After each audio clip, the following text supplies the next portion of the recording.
Hello friends, स्वागत है आपका हमारा यूट्यूब चैनल स्टोनो नॉलेज पे। दोस्तों, आज की वीडियो पे बात करेंगे 80 वर्ड प्रति मिनट की हिंदी डिक्टेशन संख्या 42 के बारे में, जो कि आने वाले सभी स्टोनोग्राफर एग्जाम के लिए बेहद महत्वपूर्ण है। तो चलिए फिर दोस्तों, ज़्यादा देर न करते हुए यह डिक्टेशन स्टार्ट करते हैं। शुक्रवार को नमाज के बाद देश के कई शहरों में जिस तरह हिंसक प्रदर्शन हुए और इस दौरान कई जगहों पर पथराव, तोड़फोड़ एवं आगजनी के साथ पुलिस पर हमला किया गया, वह किसी सोची समझी साजिश का हिस्सा ही लगता है। खौफ पैदा करने वाली इस नग्न अराजकता का परिचय भाजपा के उन दो नेताओं की पैगंबर मोहम्मद साहब पर विवादित टिप्पणियों पर रोष जताने के नाम पर किया गया, जिन्हें न केवल निलंबित निष्कासित कर दिया गया है, बल्कि उनके खिलाफ रिपोर्ट भी दर्ज कर ली गई है। इस कार्रवाई को अपर्याप्त मानते हुए शांतिपूर्ण तरीके से विरोध तो समझ आता है, लेकिन आखिर लोगों को आतंकित करने वाली खुली अराजकता का क्या मतलब? यह अराजकता किस कदर बेलगाम थी, इससे भी समझा जा सकता है कि जहां रांची में हिंसा पर काबू पाने के लिए कर्फ्यू लगाना पड़ा, वहीं कई अन्य शहरों में धारा 144 लागू करनी पड़ी। ध्यान रहे, इससे पहले गुरुवार को जम्मू कश्मीर के भद्रवाह में एक मस्जिद से भड़काऊ बयानबाजी के बाद कर्फ्यू लगाना पड़ा था। पैराग्राफ। इसकी अनदेखी नहीं की जा सकती कि आक्रोश जताने के नाम पर केवल उत्पाद ही नहीं मचाया गया है, बल्कि निलंबित भाजपा प्रवक्ता नुपुर शर्मा का सिर तन से जुदा करने के नारे लगाए गए और उनके पुतले को फांसी भी दी गई। ऐसी हरकतें सभ्य समाज को शर्मसार करने और देश की छवि खराब करने का काम करती है। यह याद रहे कि ऐसा कुछ तब भी हुआ था जब कमलेश तिवारी पर पैगंबर साहब की शान गुस्ताखी के आरोप लगे थे, और वह भी तब जब उसे गिरफ्तार कर उस पर रासुका लगा दिया गया।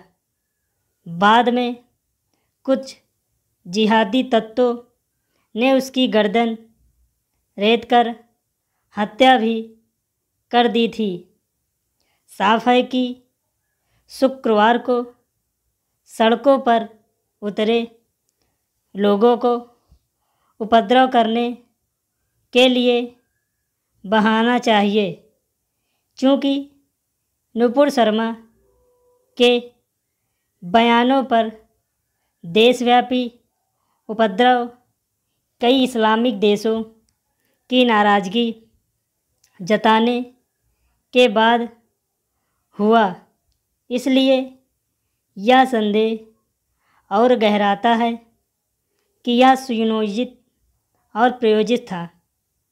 जरूरी नहीं कि उपद्रवी के खिलाफ सख्त कार्रवाई की जाए, क्योंकि इस तरह की उन्माद भरी हिंसा कानून के शासन को खुली चुनौती है, बल्कि यह भी कि मुस्लिम समाज का धार्मिक राजनीतिक स्तर पर नेतृत्व करने वालों पर विचार करें कि ऐसे उपद्रव उनके सामाजिक समुदाय की कैसी छवि निर्मित कर रहे हैं। एक सवाल यह भी है कि क्या धार्मिक मामलों में अपरी टिप्पणियों से केवल समुदाय विशेष की ही भावनाएं आहत होती हैं। यह सवाल इसलिए भी क्योंकि यह किसी से छिपा नहीं कि ज्ञानवाणी परिसर में सर्वेक्षण के बाद शिवलिंग को लेकर कैसे ऊँची भद्दी और अपमानजनक टिप्पणियाँ की गई। पैराग्राफ। इलाहाबाद हाई कोर्ट ने अपने एक फैसले में यह टिप्पणी की है कि कम प्रसार वाले समाचार पत्रों में भर्ती विज्ञापन प्रकाशित करना उस पद के उम्मीदवारों के साथ अन्याय है। कोर्ट ने इस तरह के विद्यालयों के प्रबंधन तंत्र द्वारा अपने चहेतों व स्वजन को नियुक्ति देने में की जाने वाली धांधली की सच्चाई उजागर की है। कम प्रसार वाले समाचार पत्र में दिया गया है कि लोगों को विज्ञापन नहीं पढ़ पाते और भर्ती में आवेदन से वंचित रहते हैं। इसका लाभ उठाते हुए प्रबंधन तंत्र अपने लोगों को नियुक्त कर लेते हैं और कोई विवाद खड़ा होने पर यह कहकर बचाव करता है कि उसने सभी औपचारिकताओं का पालन किया है। यह एक तरह समान अर्हता वाले दावेदारों के साथ धोखा है।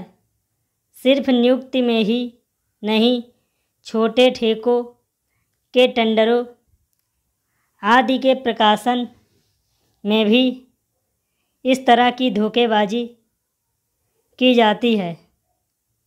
इस पर निगाह रखने वाले की जिम्मेदारी अधिकारियों की होती है, लेकिन अधिकांश मामलों में ठेकेदारों से दूर संधि की वजह से वे भी अनदेखी करते हैं। कुछ समाचार पत्रों का तो प्रकाशन ही इसलिए किया जाता है कि उसमें इस तरह के विज्ञापन प्रकाशित किए जा सकें। किसी भी भर्ती की यह अनिवार्य शर्त होती है कि उसके लिए विज्ञापन सर्वाधिक प्रसार वाले समाचार पत्र में ही दिए जाएं। देवरिया में एक लिपिक की नियुक्ति इस तरह क्रम प्रसार वाले समाचार पत्र में विज्ञापन के आधार पर की गई, जिसे कोर्ट ने उचित नहीं माना। कहा कि इस प्रकार के विज्ञापन संविधान के अनुच्छेद 14 एवं 16 की मूल भावना के विपरीत है। अनुच्छेद 14 सभी को कानूनों का समान संरक्षण देने की बात कहता है, तो अनुच्छेद 16 में कहा गया कि राज्य के अधीन किसी पद पर नियोजन की नियुक्ति से संबंधित विषयों में अवसर की समानता रहेगी। यदि कोई विज्ञापन लोगों की दृष्टि में ही नहीं आता तो अवसर की समानता के सिद्धांत का हनन होता है।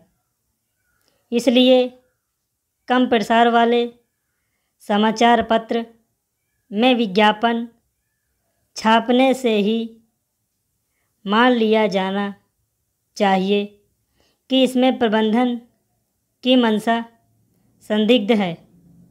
ऐसे मामलों में विधिक कदम ज़रूर उठाए जाने चाहिए।